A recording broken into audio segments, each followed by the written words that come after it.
നിർമ്മാണം തുടങ്ങി 2 പതിറ്റാണ്ട് കഴിഞ്ഞിട്ടും പൂർത്തിയാകാത്ത ആറ്റപ്പള്ളി പാലം സഞ്ചാരയോഗ്യമാക്കണമെന്ന് ഹൈക്കോടതി നിർദ്ദേശം. നന്ദിപുലം സ്വദേശി ചെതലൻ ജോസഫ് സമർപ്പിച്ച പൊതുതാൽപര്യ ഹർജിയിലാണ് ഉത്തരവ്. പാലത്തിന്റെ അനുബന്ധ റോഡിൽ വലിയ കുഴികൾ രൂപപ്പെട്ടതോടെ ഭാഗികമായുണ്ടായിരുന്ന ഗതാഗതവും അവതാളത്തിലായിരുന്നു.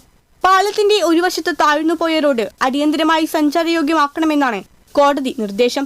മട്ടത്തൂർ ഭാഗത്തേക്ക് ഗതാഗതം ഉറപ്പാക്കാൻ തൃശൂർ ഇറിഗേഷൻ സൂപ്രണ്ടിംഗ് എഞ്ചിനീയർക്കാണ് നിർദ്ദേശം നൽകിയിരിക്കുന്നത്. കേസ് മാർച്ച് 13 മാറ്റിവെച്ചു.